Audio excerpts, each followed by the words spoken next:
Greetings everybody! Before we begin with the discussion, I want you to decode and read the following texts. I'm giving you 30 seconds for each of them. For text number 1, here is it. Your 30 seconds starts now.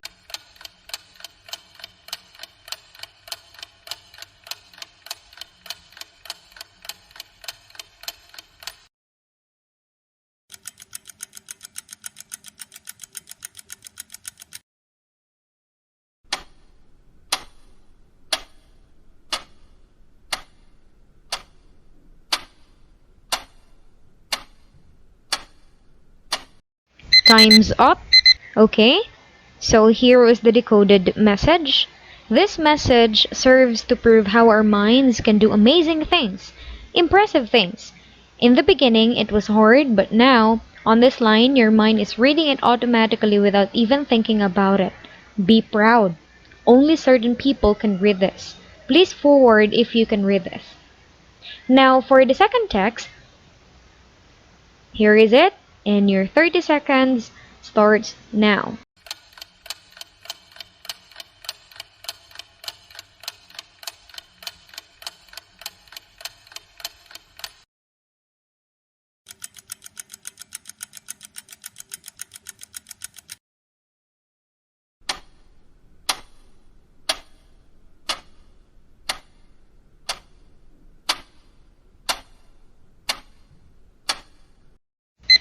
Time's up? Okay. I couldn't believe that I could actually understand what I was reading. The phenomenal power of the human mind, according to a research at Cambridge University, it doesn't matter in what order the letters in a word are.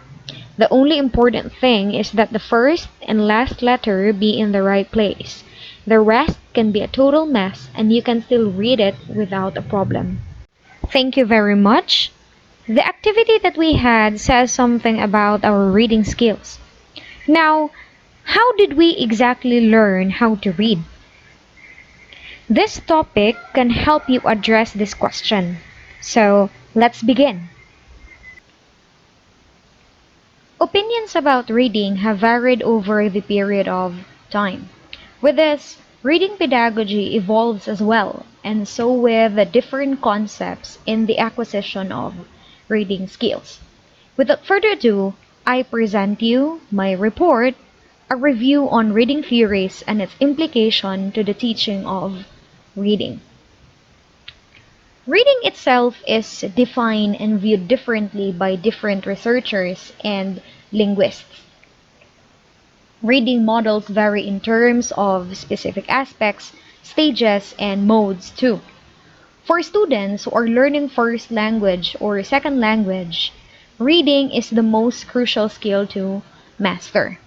Because, firstly, students can usually perform at a higher level in reading than in any other skills. When they read, understanding of written materials that they cannot explain orally is more guaranteed. And when they understand the material, more likely students would become more proactive in learning. Secondly, reading necessitates very minimum requirements. So all we need to have is a text and motivation, unlike speaking, which requires opportunities to interact with another person, and writing, which needs a lot of guidance and time to practice. And thirdly, reading is a service skill. After learning how to read effectively, we start learning effectively by reading. This suggests our different purposes in reading. So it could be for information, for pleasure, for instruction, or what have you. Considering this, reading is very important to our literacy development. As language teachers, in order for us to address issues in reading, it is necessary to be aware of various reading theories that guide us in our methods and techniques. So far, there are three main theories which explain the nature of learning to read. We have traditional view, the cognitive view, and the metacognitive view. Let's go to the first one, the traditional view. This view was influenced by behavioral psychology of the 1950s. No? So some of the behaviorists that we know are John B. Watson, Burgess Frederick Skinner, and Leonard Bloomfield. Now, according to behaviorism, learning is based upon habit formation, brought about by the repeated association of a stimulus with a response. For instance, take a look at this image. No? The stimulus is the bell because the dog has been conditioned to associate its ringing to food. As a response, it automatically salivates and becomes excited by just hearing the bell's sound. The same process happens in language acquisition. Language is acquired through automatic conditioning process.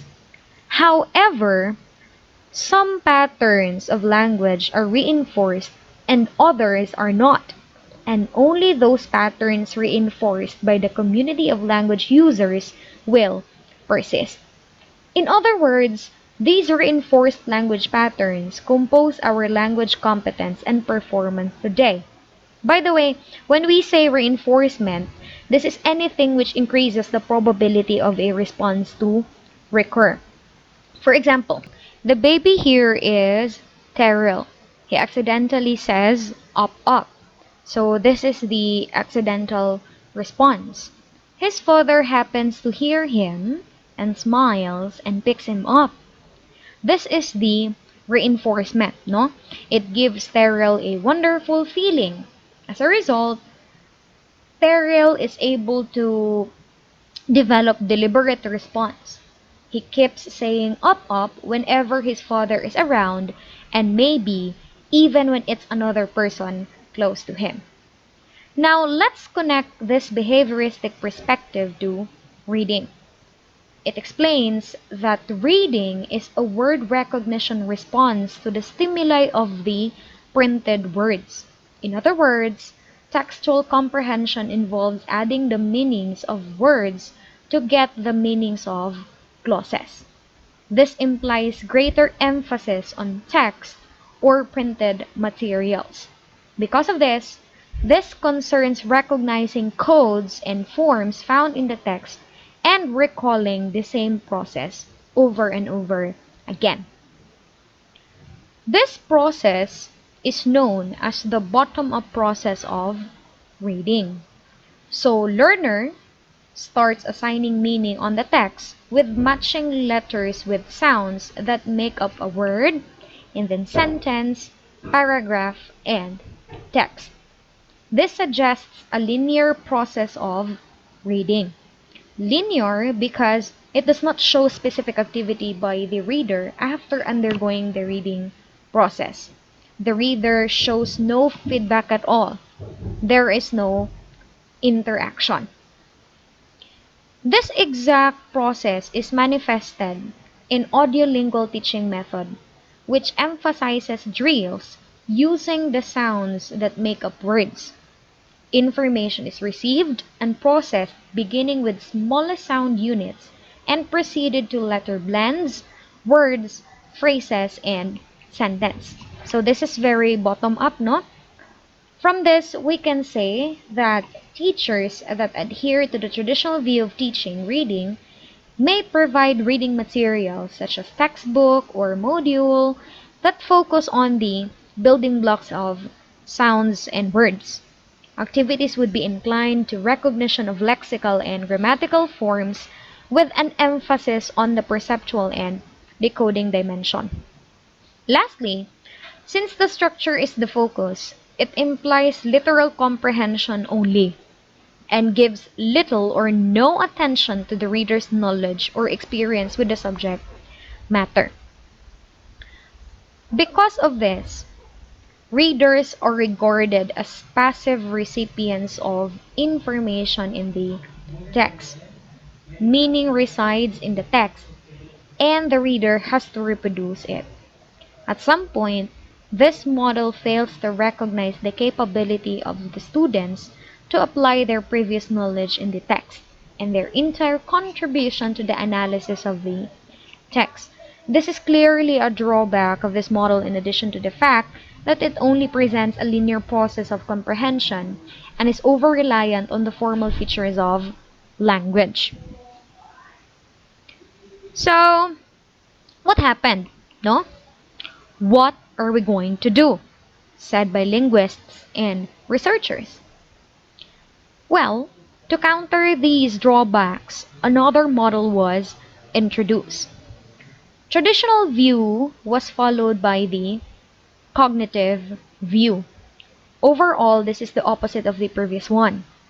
It represented the mind's innate capacity for learning, which gave new explanatory power to how humans acquire their first language. So this is where Noam Chomsky and his language acquisition device belong to. Chomsky's theory explains that even if we did not undergo formal instruction in our first language acquisition, we're still able to acquire linguistic competence and performance. Now, to clearly delineate cognitive view from traditional view, David Ausubel made an important distinction between rote learning and meaningful learning. I know you already knew the difference, but let's still explain each. Ano? Rote learning is simply memorizing lists of isolated words or rules in a new language where the information becomes temporary and subject to loss. Why temporary and subject to loss? Simply because the real purpose of learning such things is neglected. This is what happens when one crams for a test, regurgitates everything during the test, and forgets everything after. In a nutshell, the learner does not see the importance of learning on the very first place. On the other hand, meaningful learning occurs when new information is presented in a relevant context and is related to what the learner already knows. This makes it easier for the learner to accommodate new experience and assimilate it with old ones. This suggests direct experience of learner, which signifies better retention. Learning here is experiential, and this is what is meant by meaningful learning. Remember, a learning that is not meaningful will not become permanent. Meaningful learning is the focus of the cognitive view, which is reflected on the top-down model. In this model, reading is not just extracting meaning from a text, but a process of connecting information in the text with the knowledge the reader brings to the act of reading. Reading here is not a passive activity. It is purposeful and rational. In short, reading is a psycholinguistic guessing game where readers make hypotheses, confirm and reject them, make hypotheses, and so forth. They understand why they are reading the text, no? They analyze the purpose of the author for writing the text, and they address issues in the text themselves through applying critical thinking. Another theory closely related to top-down model is schema theory. It describes how the background knowledge of the learner interacts with the reading task and illustrates how students' knowledge and previous experience with the world is crucial to deciphering a text. The ability to use schemata or background knowledge plays a vital role in our comprehension of a particular text. Like what I said, no, it helps one to make sense of new experiences by assimilating them to old experiences. For example, our generic scheme of a cat will allow us to make sense of a cat we have not previously met yet. Yes, our schemata help us comprehend the text in different levels, literal, inferential, or evaluative. When we say comprehension, we mean to say the process of activating or constructing a schema that provides a coherent explanation of objects and events mentioned in a discourse. Now, there are two types of schemata. The first one is formal schemata. It pertains to our knowledge about the structure of a text. It refers to the way the texts differ from one another. For example, A text could be a fictional work, a letter to the editor, or a scientific essay. Each genre has different structural organization. Each conveys a different style of writing. Knowing the structure of the text aids the reader in predicting how the text will be like. The second one is content schemata. It refers to the message of the text itself. Um, yes, once we have background knowledge of the text, it increases our productivity and efficacy as readers. As Anderson explains, a reader comprehends a message when he is able to bring to mind a schema that gives account of the objects and events described in the message. Now, what if our student has difficulties in comprehending the text? What does this mean? Well, it means that he lacks the background knowledge presumed by the text. In other words, it is a whole new experience for him or her.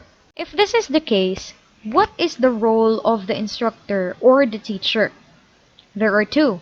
The first one is to activate pre-existing schemata, and second is to help to integrate isolated parcels of knowledge into a scheme or to build a new one.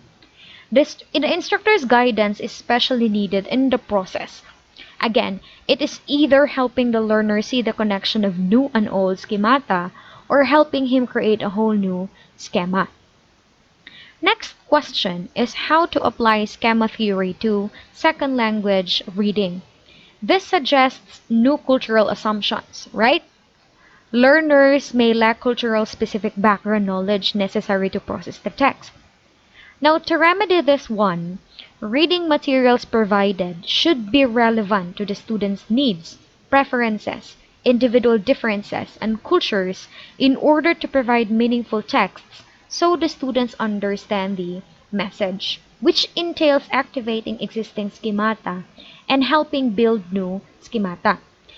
Then after selecting the text, the teacher or instructor needs to do the following three stages of activities and build students' schemata. First is pre-reading activities. The reader can think, discuss, or write what he knows about the text. These activities include locating the headings, giving attention to topic sentence, looking at the author's name and reference list, scanning for images, reading abstract and title. Second is during reading activities. In here, the teacher guides and monitors the interaction between the reader and the text. Note-taking is highly encouraged in this part. The third is post-reading activities. Give activities which would facilitate the chance to evaluate the student's adequacy of interpretation, while bearing in mind that accuracy is relative and that readership must be respected as long as the writer's intentions are addressed. As teachers, no, we need to recognize individual differences. Remember, no two students are the same. Post-reading activities focus on a wide range of questions that allow for different interpretations. While schema activation and building can occur in all three stages, the pre-reading stage deserves special attention, since it is here, during the student's initial contact with the text, where their schemata will be activated. Finally, we have metacognitive view. Although the cognitive view was able to address the issues in traditional view, at some point, cognitive view gave lesser attention to the focus of the traditional view. In other words, the text. To stop the debate between the two views, metacognitive view came into being. To make the long story short, it is a combination of the traditional and cognitive views. In the context of reading, metacognition involves thinking about what one is doing while reading. Metacognitive view is also known as interactive reading model. Like what I said, it is the integration of bottom-up and top-down approaches to reading.